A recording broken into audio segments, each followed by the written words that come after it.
출근길 뉴스를 종합해드립니다. 깊이 있는 뉴스 YTN FM 출발 새아침. 여러분들 혹시 삼한사미라는 말 들어보셨습니까? 삼한사온을 잘못 말하는 것 아닌가 생각하는 분들도 있습니다만 요새는 삼한사온이 아니라 삼한사미라고 합니다. 3일은 춥고 4일은 미세먼지 때문에 고생한다는 얘기인데요. 이런 얘기가 틀리지 않는다는 것을 증명이라도 하듯이 이 미세먼지는 물러갔습니다만 이제는 혹한이 몰려오고 있습니다. 오늘도 낮 최고 기온이 영하 9도, 내일은 더 춥고 이번 주 내내 춥다고 하는데요. 자, 그러면 다음 주에 풀린다고 하는데 다음 주에는 그러면 미세먼지가 또 공습하는 것은 아닐지 걱정됩니다. 신율의 출발 새 아침 3부 순서 먼저 광고부터 듣겠습니다.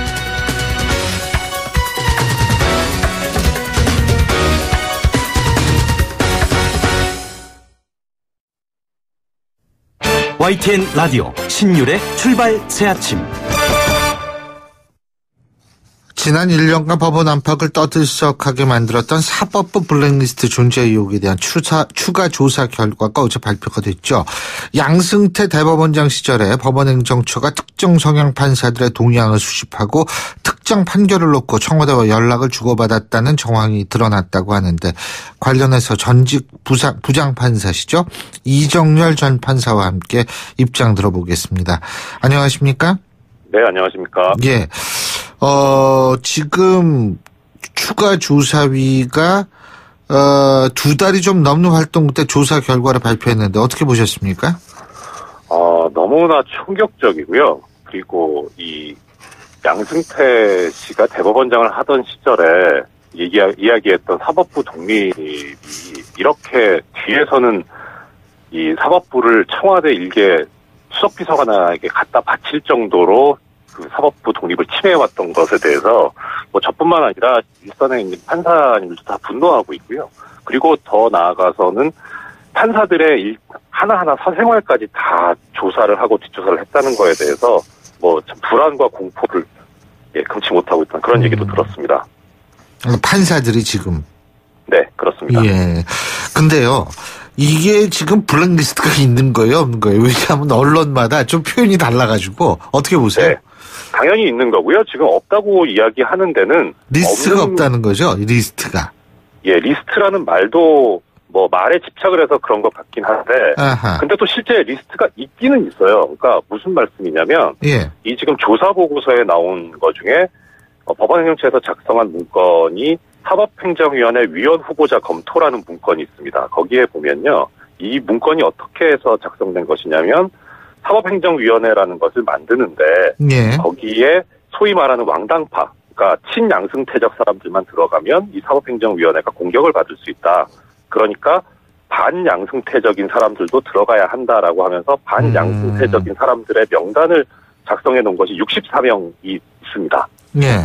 예, 그러니까 그 문서 제목이라든가 문건 제목이 뭐 블랙리스트 이렇게 돼 있는 건 아닌데 실제 이렇게 이 양승태 체제에 반대하는 사람들의 명단을 따로 만들어 놓은 것은 있어요. 그러니까 이것은 엄밀하게 보면 뭐 블랙리스트인 거죠, 그것이. 근데 이제 일각에서 그게 뭐냐면 인사상 불이익이 있었느냐 이걸 기준으로 해야 된다 이런 얘기를 하더라고요. 그 부분은 어떻게 보세요?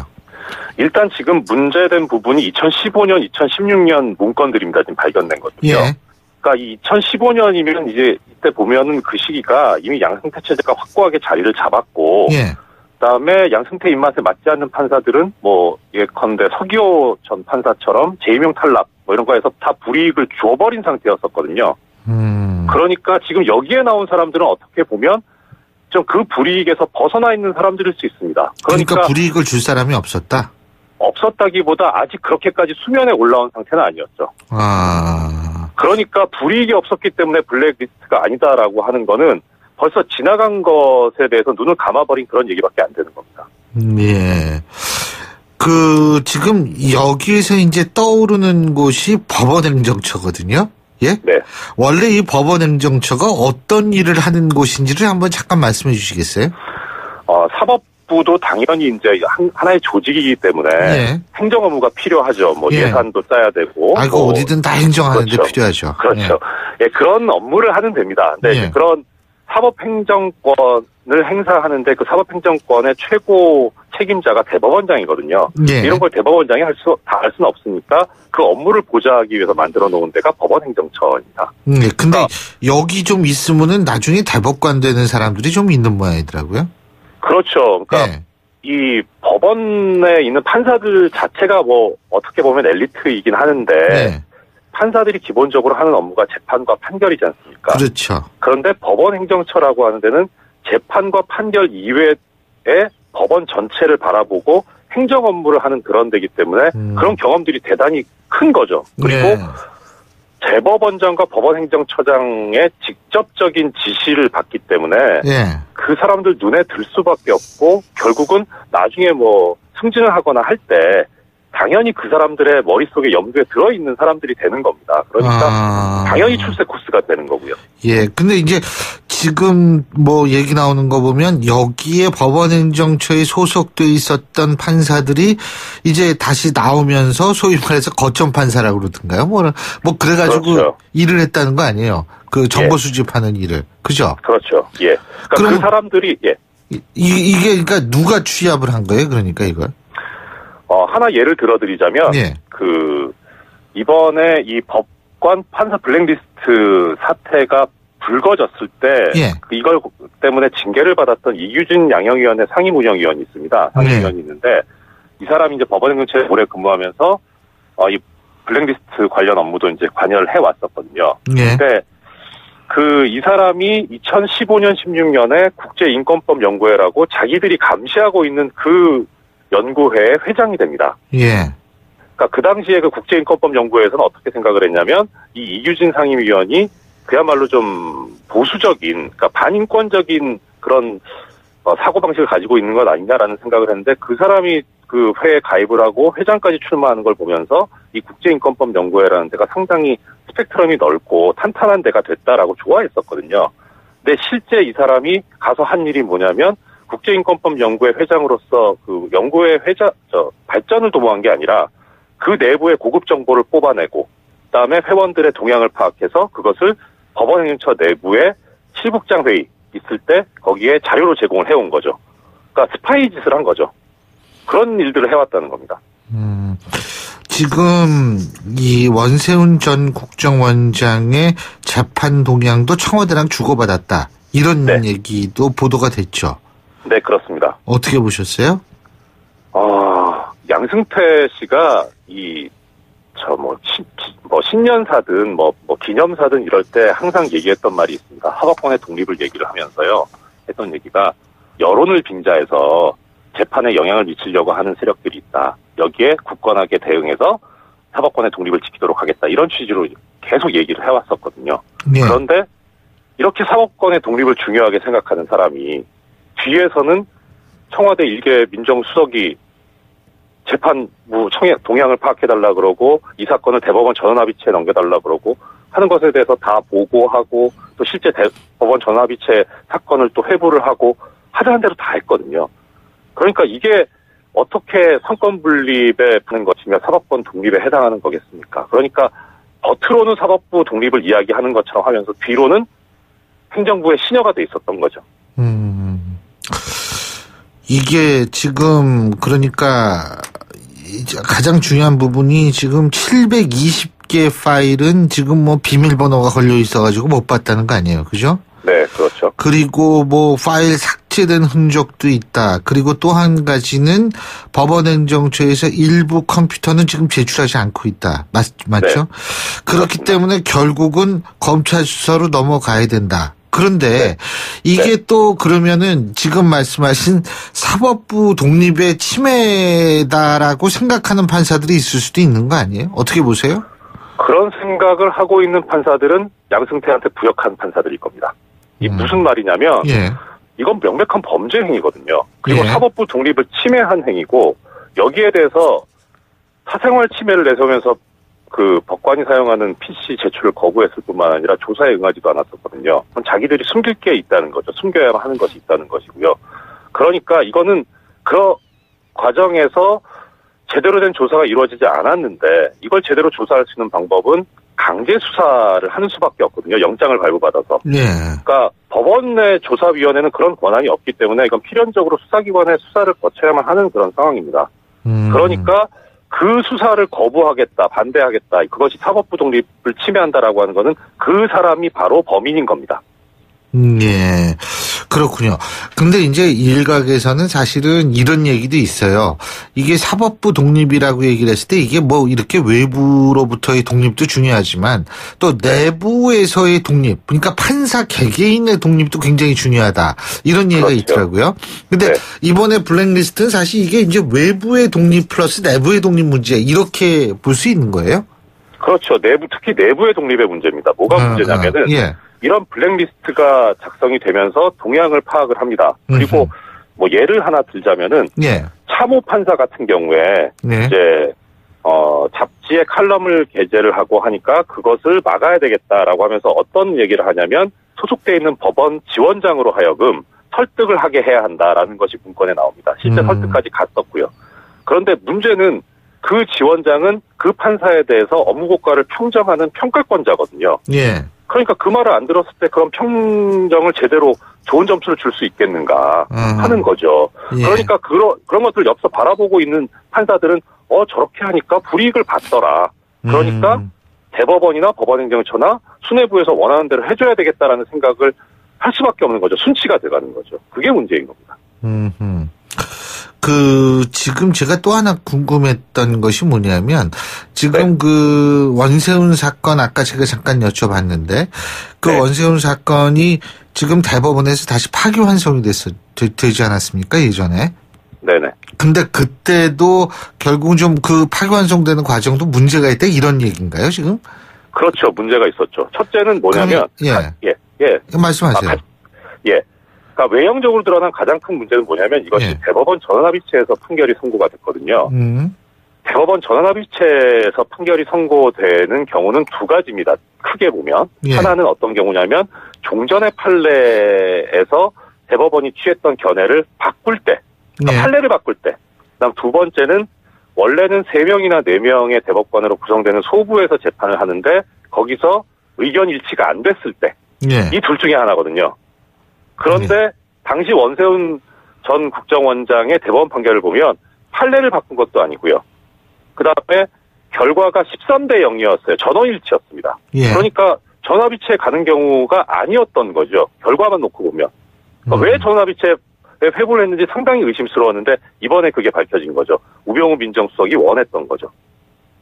그러면은 이 부분에 문제가 있다면 누가 책임을 져야 되는 거예요? 이렇게 되면? 일단 가장 큰 문제는 사법행정권의 최고 책임자인 양승태 씨가 책임을 져야 됩니다.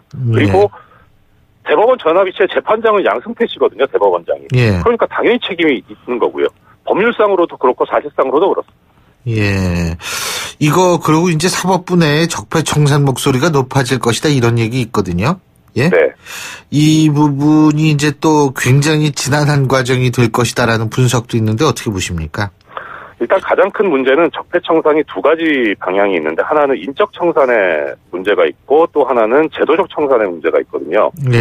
근데 제도적 청산의 문제는 사실 오랫동안 연구가 돼 왔고 많은 논문들이 발표돼 있는데 예. 지금 인적 청산의 문제에서는 서로 조심스럽기 때문에 이야기를 안 했었습니다. 예. 근데 지금 불거진 것들을 보면 제도의 문제가 없다고는 말 못하겠으나 더 큰 거는 인적인 문제거든요. 예. 그래서 얼마 전에 보도를 보면 지금 이번에 김영수 대법원장 체제로 바뀌고 나서 동전에 사표를 냈던 판사들이 숫자가 2배로 늘었다라는 보도가 나오던데 그 사표를 낸 사람들의 면면들을 이렇게 쭉 제가 훑어보니까 법원행정처 근무했던 사람들인 거예요. 많은 사람들이.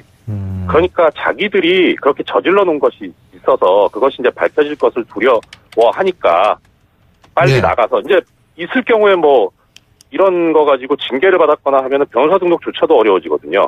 그러니까 빨리 살 길을 찾아 나가는 것이 아닌가. 인적 청산이 상당히 중요합니다.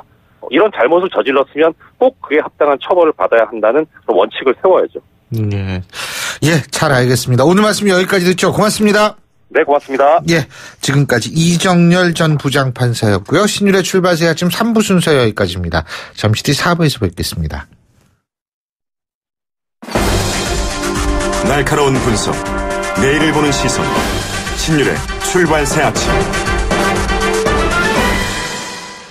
신율의 출발 새 아침 4부 순서 먼저 광고부터 듣겠습니다. 예, 8시 32분 32초 지나고 있습니다. 영하 10도 이하로 떨어진 오늘 첫날입니다. 내일 모레 계속 그렇다 그러니까. 자, 이런 날 차들 많이 갖고 나가시죠. 교통 상황 알아보겠습니다. 김미란 캐스터. 네, 신율의 출발 새 아침 교통정보입니다. 오늘부터 강력한 한파가 찾아왔습니다. 출근길 단단히 준비해 주셔야겠는데요. 방한 용품도 잘 챙기시기 바랍니다.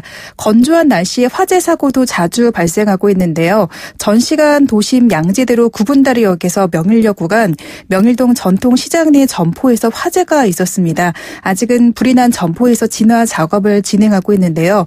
주변도로 이용하시는 분들은 각별히 안전에 유의하시기 바랍니다. 현재 올림픽대로도 하남 방향 동호대교에서 성수대교 구간 2차선에서도 추돌 사고가 발생했습니다. 여파로 잠실대교 이전부터 성수대교까지 밀려있는 모습인데요. 나란한 강병 일산 쪽으로 소통이 한결 났습니다. 한남대교에서 동작대교 사이만 짧게 서행입니다. 신율의 출발 새 아침 교통정보였습니다. YTN 라디오 신율의 출발 새 아침.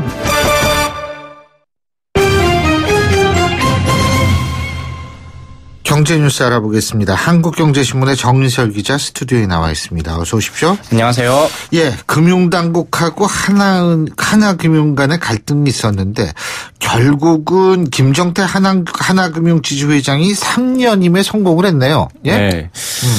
그 셀프 연임, 특혜 대출 검사, 관치 각종 논란이 있었는데 하나금융에 대해서 금융감독당국이 연기해라라고 얘기를 했다가 청와대가 오버하지 마라라고 얘기를 하면서 금융감독당국이 금감원과 금융위가 좀 수그러들었는데요. 결국 김정태 하나금융 회장이 3연임을 사실상 확정 지었습니다. 네.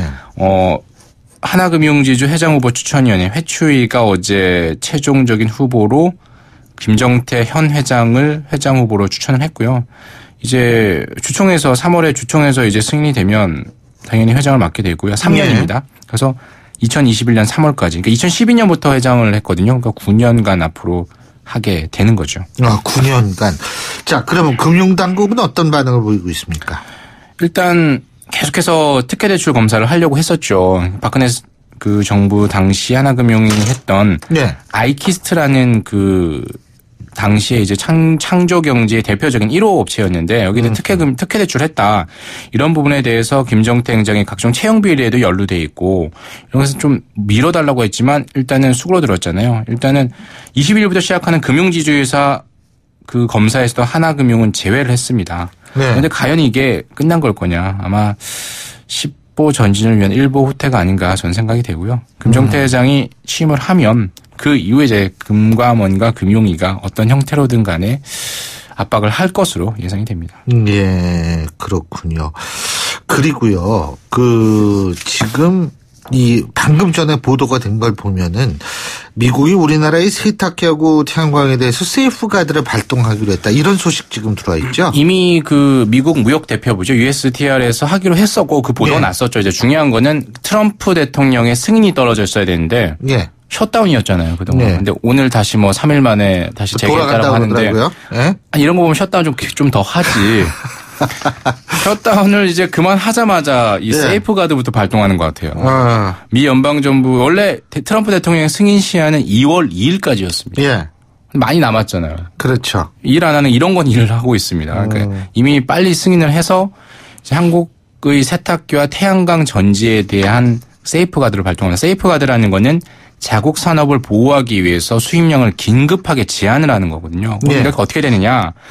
한국이 생산한 수출하는 미국에 수출하는 세탁기에는 120만 대까지 연간 120만 대까지는 20%의 세율을 적용하고 그 이상은 초과는 50%의 고율 과세를 한다는 거죠. 지금은 거의 1, 2%만 적용을 하고 있고 한미 FTA 때문에 한국에서 생산하는 수출하는 세탁기는 무관세거든요, 거의. 예. 동남아에서 주로 멕시코에서 주로 죄송합니다. 수출하는 것들이 그 저율 관세인데 이걸 고율 관세를 하면서 수출량이 확 줄어드는 것 아니냐. 그래서 이제 우리 지금 산업부도 지금 당장 이제 긴급 회의에 들어간다라고 합니다. 그렇군요. 자, 그리고 요새 이 강남 재건축단지 이 부담금 폭탄 때문에 난리가 난 모양이에요. 위헌 소송 내겠다 그러는데 정부는 검토했는데 위헌 사안이 아니다. 지금 이렇게 나오고 맞습니다. 있죠. 지금 맞서고 있는데요. 예. 강남 재건축단지 같은 경우에는 속속들이 조합에서 참여하겠다. 왜냐하면 몇 억씩 뭐 많게는 8억까지 내게 생겼으니까 사실 밑줘야 본전이죠. 소송 얼마나 내겠어요. 아 근데 진짜 8억 내게 된 사람들은 길 막힐 거예요. 특히나 예. 가장 쟁점은 미실현 이익에 대해서 과세를 할 수 있느냐. 그게 이제 그 위헌 여부의 쟁점의 핵심 맞습니다. 아니에요. 예. 양도세라는 것도 실현됐을 때 예. 부과하는 거잖아요. 근데 이거는 부담금이라는 거는 내가 구 아파트 재건축 전에 아파트에 살다가 신축 아파트에 들어가면 그냥 그대로 사는 건데 그 당시 평가 차익이 올랐으면 거기에 대해서 부담금을 내라는 겁니다. 예. 이게 위헌이냐 아니냐인데 정부 같은 경우에는 토초세가 있었죠. 이때 미실현 이익에 대해서 과세하는 게 위헌이 아니라는 결정이 났다라고 지금 주장을 하고 있고요. 예. 그리고 이중과세라는 얘기가 있습니다. 왜냐하면 양도세도 또 부과를 하게 되면 부담금하고 이중과세가 된다는 건데 정부 입장은 재건축 부담금도 비용으로 산정을 해서 양도세 산정할 때 뺀다라는 거죠. 근데 중요한 건 나중에 그게 정확하게 구분이 되겠느냐라는 건데 이 두 부분 미실현 이익에 대해서 과세하는 게 위헌이냐 아니고 이중과세였던 논란인데 이 두 분이 앞으로 계속해서 강남 재건축을 둘러싸고 계속 얘기가 될 것 같습니다. 그렇군요. 근데 어쨌든 이 강남 재건축 이것 때문에 지금 사실 좀 너무 비싸잖아요. 재건축 아파트들. 너무 비싸죠. 사실 너무 비싸죠. 예. 자, 자동차 사고로 자기 차량을 수리할 때 순정 부품 대신에 대체 부품을 쓰면 보험사에서 현금을 받게 된다 그러는데 이게 왜 그런 거예요? 이거? 예, 순정회사나의 신율 교수님은 순정 부품만 사용하시죠? 아니 저는 진짜 농담이 아니라 순정 부품. 예를 들면 제가 솔직히 기아차거든요. 그러면 현대기아 순정 부품 쓰죠. 아니 왜냐하면 딴 거 쓰면 왠지 불안하잖아요. 뭔가 글쎄요, 왠지 하자가 나거나 글쎄요. 잘못되면 내 책임일 것 같고 예. 이게 사실 자동차 업체의 마케팅의 승리거든요. 순정 부품이라는 용어도 사실 우리나라에서만 씁니다. 오리지널이라는 거잖아요. 예. 사실 자동차 업체에서 생산하는 게 아니라 자동차 업체에서 주문을 해서 다른 협력 업체에서 생산하는 겁니다. 부품 업체. 그러니까 이른바 OEM이라고 하는 게 맞는데 순정 부품이라는 정말 좋은 용어를 쓴 거죠. 이거 아니면 딴 건 다 왠지 모르게 순정 그러면 그러니까 이 좀 있잖아요. 뭐 부서들이 부근하죠. 그러니까 우리 계속 순정을 지켜야 될 것 같고. 네. 그런데 알고 보면 이 대체 부품하고 차이가 없다는 겁니다. 그러니까 협력사로 선정되지 않은 업체가 만들 뿐이지. 그래 그렇게 큰 차이가 없는 거죠. 근데 순정품이 아니면 다 짝퉁으로 생각을 하는데 그게 아니라는 거고요. 예. 그래서 앞으로 자동차 보험 처리할 때 자차 부분, 자기 차 수리하는 부분에서 나 대체 부품으로 할 거요라고 하면 순정 부품과의 그 차액, 보통 순정 부품 가격의 25%를 바로 현금으로 돌려준다는 겁니다. 그렇군요. 근데 이제 중요한 거는 국산차, 한국차 같은 경우는 순정 부품 외에 대체 부품이 거의 없습니다. 그러니까 쓸 수 있는 게 거의 없어요. 근데 수입차 같은 경우에는 대체 부품이 꽤나 있거든요. 20-30% 정도 대체 부품이 있습니다. 그래서 대체 부품을 쓰면 몇십만 원, 몇백만 원 정도 현금을 돌려받을 수 있게 된다는 거고요. 다만 이제 2월 1일 이후 발생하는 사고에 한해서고요. 가장 많은 쌍방과실 7대3, 8대2 나는 사고는 우리나라 보험사 대부분 다 7대3, 8 뒤에서 그냥 들이받치지 않으면 대부분 다 그렇죠. 적용되죠. 맞습니다. 네. 뒤에서 들이받치는 그 10대빵 일반 과실 사고에 한해서만 일단 적용이 되고요. 혼자 벽 들이받는 아니면 긁는 이런 단독 사고에만 일단 적용이 됩니다. 그런 경우에 대체 부품 쓸게요라고 하면 현금이 생길 수 있는 경우가 생기니까요. 꼭 좀 아셨으면 좋겠습니다. 자, 그리고 요새 전기차 보조금 받으려는 지원자가 줄을 서고 있다 그러는데 이건 또 왜 그런 거예요? 이거 전기차 충전할 때도 많지. 맞습니다. 그 충전 인프라와 그 가격 때문에 전기차 그 구입을 좀 꺼리잖아요. 근데 전기차 보조금이 줄어드는 것 아니냐라는 게 지금 약간의 우려예요. 지금 올해 이미 줄었습니다. 작년보다. 그럼 하반기 되면 줄어들거나 아예 없어지는 것 아니냐라고 일단 타고 보자고 지원을 하는 거죠. 그래서 이미 올해 보조금 전체가 2만 대인데 19,000대 이미 사전 예약이 됐다는 거예요. 근데 이게 뭐 지원한다고 다 차를 사는 것도 아닙니다. 일단 지원금은 받고 나중에 안 사도 되는 거거든요. 그러니까 이게 선착순 지원하면 하반기에 지원하면 지원금 보조금이 없어질 수 있다 이렇게 우려를 하는 거예요. 그래서 지금 전기차 보조금 받겠다는 지원자가 계속해서 줄을 잇고 있다라고 합니다. 제가 얼마 전에 그 전기차 택시를 한번 타본 적이 있어요. 서울시에서 운영하고 있죠. 네. 근데 제가 이제 그 보조금 이제 받아가지고 하시는 건데 제가 그 기사분하고 이제 얘기 쭉 해보면서 했는데 이게 보조금 뭐 이런 거 받아가 전기차 사는 것도 중요한데 문제는 배터리의 수명이에요. 그러니까 배터리를 이걸 언젠간 갈아야 되거든요.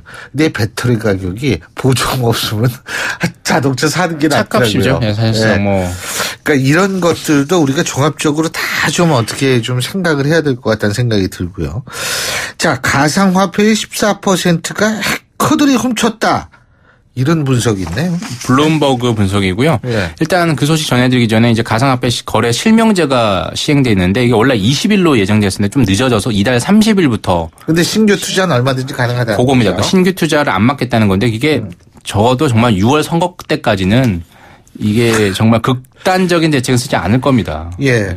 그래서 가상화폐 14%가 해커들이 훔쳤다라는 오토노머스 리서치 핀테크 부문의 그 분석이 있는데요. 가장 가상화폐 투자자들이 두려워하는 이 보안 문제, 이 부분에 대해서 상당한 문제가 취약하다라는 블룸버그의 분석입니다. 예. 오늘 말씀 잘 들었습니다. 고맙습니다. 감사합니다. 예. 지금까지 한국경제신문의 정인설 기자였습니다.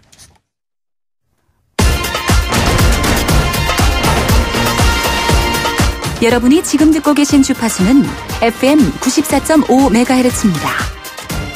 YTN 뉴스 FM.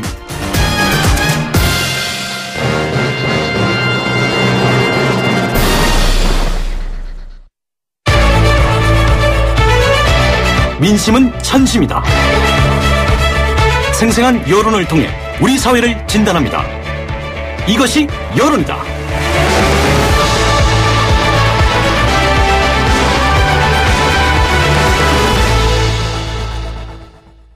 자, 이번 한 주도 일들이 많았습니다. 현송월이 왔었죠. 뭐 이런저런 문제들이 많았는데 이것이 여론이다. 오늘도 여론조사 전문기관 리서치의 배종찬 본부장 전화 연결돼 있습니다. 안녕하십니까? 안녕하십니까? 예. 스튜디오에는 언제 나오시는 거예요? 네, 잘 준비하고 있겠습니다. 아니, 준비 좀 나오세요. 네.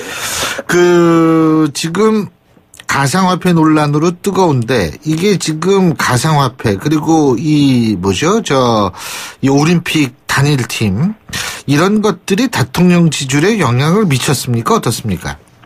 네, 대통령 지지율에 변화가 있었습니다. 예. 이 공연 장소 사전 점검차 방문한 이 현송월에 모든 스포트라이트가 모아지고 있지 않습니까? 예. 이 목도리마저도 화제가 되고 있습니다. 이 어쨌거나 저쨌거나 남북 교류는 급속도로 진전되고 있는데 그렇지만 국내 현안 이슈로 최저임금, 강남 부동산, 이 가상화폐, 남북 단일팀 문제는 이 뜨거운 감자가 되고 있습니다. 이 한국갤럽이 자체 조사로 지난 16일부터 18일까지 실시하고 19일 발표한 조사, 전국 1,004명, 휴대전화 RDD 조사, 표본오차 95% 신뢰 수준 플러스 마이너스 3.1%포인트 성연령 지역 가중치가 적용되었고요. 응답률 19%. 자세한 사항은 중앙선거론조사 심의위원회 홈페이지에서 확인 가능합니다. 네. 문재인 대통령이 대통령으로서의 직무를 잘 수행하고 있는지 잘못 수행하고 있는지 물어보았습니다. 잘하고 있던 긍정평가 67%로 나왔습니다. 이 70%대 고공지지율인데 어찌된 일이냐라고 물어보실 수 있는데 이 직전 조사와 비교할 때 6%포인트 하락했습니다. 이 잘못하고 있다는 부정평가는 24%로 직전 조사보다 7%포인트가 더 올라갔습니다. 예, 그렇군요. 근데 이게 지금 6% 하락, 7% 올랐다 이런 게 결국 오차범위 바뀐데 말이에요. 그죠? 이것이 지금, 그러니까 이 원인에는 어떤 변화가 있었던 거예요? 이렇게. 네. 오차 범위 정도의 수준인데. 네. 이 응답자 특성으로 들어가 보면 유의미한 이 변화를 발견할 수 있습니다. 이 대통령 지지율의 변화는 주로 20대, 30대, 40대에서 발생했는데요. 이 20대와 30대는 콕 집어서 대통령 지지층 아니겠습니까? 그런데 이 20대와 30대 그리고 40대 모두 6%포인트 이상 하락했습니다. 20대는 이 80%대의 대통령 지지율에서 이 70% 중반대로 내려왔는데요. 이 문재인 대통령과 현 정부의 핵심 지지 기반인 화이트 칼라층, 학생층에서도 지지율 변화는 두드러졌습니다. 이 화이트 칼라는 직전 조사에서 이 84% 지지율에서 77%로 내려왔습니다. 이 대통령 직무 수행 긍부정 평가를 살펴보면 그 이유를 알 수 있는데요. 이 긍정 평가는 소통 잘함, 적폐 청산, 복지 확대, 최선을 다하고 있다는 것이었는데 이 부정평가 이후로는 보복 정치를 가장 많이 꼽았습니다. 그 다음으로 경제 민생 문제, 북핵 안보, 이 최저임금 인상도 부정평가 이후로 올랐고요. 그런데 직전 조사에 나타나지 않았던 평창 올림픽 남북 단일팀 구성, 가상화폐 규제 등이 부정평가 이후로 부상했습니다. 아, 그렇군요. 자, 근데 지금 이제 평창 올림픽 말씀하셨죠? 이거 한 3주 남았는데, 남북 단일팀 구성, 한반도기로 공동 입장하는 거, 그리고 뭐 이기면은 아리랑을 연주한다며요. 이런 게 지금 도마 위에 올라 있는데, 어떤 세대들이 주로 반응하고 있습니까? 네, 평창올림픽을 앞두고 남북 단일팀 구성과 개막식의 한반도기 입장, 북한 이 선수단의 비용 지원들이 논란이 되고 있는데요. 예. 일반적인 예상은 이 남북 교류가 이렇게 진전되고 개선되는데 이해해야 될 일 아니냐라고 볼 수 있겠는데 이 관련 조사 결과를 보면 이 부정적 시각이 적지 않습니다. 특히 2030 세대에서 부정 여론이 상당히 높은 편이었는데요. 예. 남북관계 개선이라는 의미 있는 작업임에도 불구하고 이 충분하게 이 부분에 대해서 이 국민들하고 더 소통해야 되는 것 아니냐라고 하는 지적이 나오고 있고요. 또 남북 단일팀 구성에 대해서는 기존 선수들의 기회박들이 집중 조명되면서 이 젊은 세대들의 공감을 얻지 못한 것으로 분석됩니다. 그렇군요. 그러니까 이게 지금 바로 2030 세대 이 기회균등이라고 해서 그냥 공정성의 문제다 이런 것 때문에 그런 것 같은데 아까 또 비트코인 말씀하셨죠, 그죠? 이 네. 비트코인 문제 그리고 이제 부동산 정책 이런 것들이 결국은 부정평가의 역할을 했다는 건데 그만큼 또 관심이 있다는 건데 우리 국민들은 이 부동산, 가상화폐, 주식 투자, 예금 적금 뭐 어떤 게 재테크에 제일 재테크로서 관심을 갖고 있는지 모르겠어요. 네, 가상화폐가 왜 이렇게 화제가 될까? 이 조사 결과를 보면 알 수가 있습니다. 예. 이 이슈에 대한 관심도를 보여주는 것이 구글 트렌드인데요. 다른 검색어보다 이 비트코인에 대한 검색 관심도가 매우 높게 나타나고 있습니다. 이 관심도의 경향성을 보면 가라앉을 이슈가 되기보다는 이 이슈가 가능한 이슈가 될 가능성이 매우 높아 보이는데요. 이 가상화폐가 결국 투자 대안을 찾지 못한 사람들이 인생 역전의 발판으로 삼는 일종의 해방구이자 탈출구로도 보여지는 이유 때문입니다. 예. 그래서 이번 조사에서 주요 투자 방법 중에서 돈을 늘리는 방법으로 돈을 버는 방법이 되겠죠. 예. 가장 유리한 것이 무엇인지 물어봤는데요. 역시 우리 국민들은 땅이었습니다. 예. 부동산이었습니다. 토지 땅이 27%로 가장 높았습니다. 그 다음이 아파트 주택이 23%로 이른바 부동산 투자가 돈 불리는 수단이라고 하는 응답이 50%나 됐습니다. 예. 은행 적금 차곡차곡 쌓아가야 되는 것이죠. 23%였고요. 가상화폐는 주식 투자와 같은 5%로 나타났는데 주목해야 될 부분은 20대와 학생층 그리고 이 학생층에서는 가상화폐 투자 선호도가 부동산에는 미치지 못했지만 주식 투자보다는 더 높은 수준으로 나타났습니다. 그렇군요. 근데 이제 요새 최근 관심 비트코인, 뭐 리플이라는 게 또 있다며요? 가상화폐 중에. 예? 네. 이더리움 뭐 이런 건데, 이 거래 의향은 얼마나 있고, 또 지금 거래 경험이 있는 사람은 얼마나 있습니까? 네, 그래서 폐쇄 관련해서 국민청원 20만 명을 돌파하지 않았습니까? 예. 이들이 대체적으로 20대 학생 그리고 화이트 칼라 직장인이라는 점에서 대통령 지지율에 영향을 미쳤다고 보는 부분이 되겠는데요. 이번 조사에서도 지금까지 한 번이라도 비트코인 등 가상화폐를 거래한 적이 있는지 물어보았습니다. 이 전체적인 응답은 거래해본 적이 있다는 이 경험이 7%에 그쳤습니다. 아직까지는 특정 계층에서만 거래 경험이 있는 것인데 그러나 이 계층이 바로 20대라는 것입니다. 20대에서는 10명 중 1명이 거래 경험이 있는 것으로 나타났고요. 이 30대는 15%나 거래 경험이 있는 것으로 나타났습니다. 주로 이 가상화폐 거래가 20대와 30대에 집중되는 것을 보면 이들 세대에서 거래소 폐쇄 거부감이 컸던 것으로 보여집니다. 이 향후 가상화폐 거래 의향을 물어봤습니다. 이렇게 가열되고 또 이 위험성이 높은데도 투자를 하겠느냐, 거래를 하겠느냐 의향을 물어봤는데 20대와 30대는 5명 중 1명 수준으로 더 늘어납니다. 40대와 50대에서도 향후 거래 의향은 이 10%대 수준으로 거래 경험에 비추어 본다면 거래 의향은 더 높아지는 것으로 나타나고 있습니다. 예. 자, 그리고 이 부동산 폭등 막기 위해서 왜 지금 조치가 많이 나오고 있지 않습니까? 그죠? 근데 강남 불패론이 유지는 되고 있는데, 또 모르죠. 재건축 8억씩 그 초과이익 환수한다, 그런 얘기가 나오니까. 근데 향후 1년간 집값이 현재에 비해서 어떨 거라고 우리 국민들 생각하고 있습니까? 네, 말씀 주셨던 초과이익 환수 부분 아직 여론조사는 되지 않았지만 이 큰 후폭풍이 있는 이슈가 될 것만은 분명해 보입니다. 왜냐하면 이 조사 결과 향후 집값이 이 현재에 비해서 1년간 오를 것이냐 어떨 것이냐 물어봤는데, 내릴 것이냐라고 물어봤는데, 이 오를 것이라는 시각이 46%로 절반에 육박했습니다. 이 집값의 변화가 없을 것이라는 전망은 4명 중 1명 수준이었고요. 내릴 것이라는 예측은 19%에 그치는데, 이 집중 단속 대상 지역이 서울 아니겠습니까? 이 서울 거주 응답자들은 절반이 넘는 51%가 향후 1년간 집값이 오를 것으로 전망했습니다. 51%. 반이 넘네요. 예? 네. 어쨌든 현 정부의 부동산 정책 좀 잘 먹혀야 될 것 같은데, 근데 실효성은 아직 나타나고 있는 것 같진 않아요. 문재인 정부의 부동산 정책에 대한 평가 어떻습니까? 네, 물어보았습니다. 현 정부의 부동산 정책 어떻게 생각하는지 물어봤는데, 잘하는지 잘못하는지. 이 잘하고 있다는 의견은 4명 중 1명 정도의 수준이었습니다. 24%였고요. 이 잘못하고 있다. 부정평가가 이 34%였습니다. 긍정평가보다 10%포인트 더 많이 잘못하고 있다는 평가를 했는데요. 이 긍정과 부정 어느 쪽도 아니다. 그리고 평가를 유보한 응답이 42%로 아직 두고 보자인데, 이 부정적으로 응답한 이유를 보면은 이 정책을 했는데도 집값이 상승하지 않느냐. 풍선 효과가 있을 것이다. 서민 피해, 투기를 못 잡은 이야기를 하고 있거든요.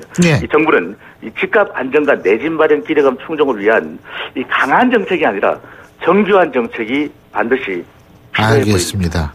보입니다. 잘 알겠습니다. 오늘 말씀 잘 들었습니다. 고맙습니다. 감사합니다. 지금까지 리서치의 배종찬 본부장이었고요.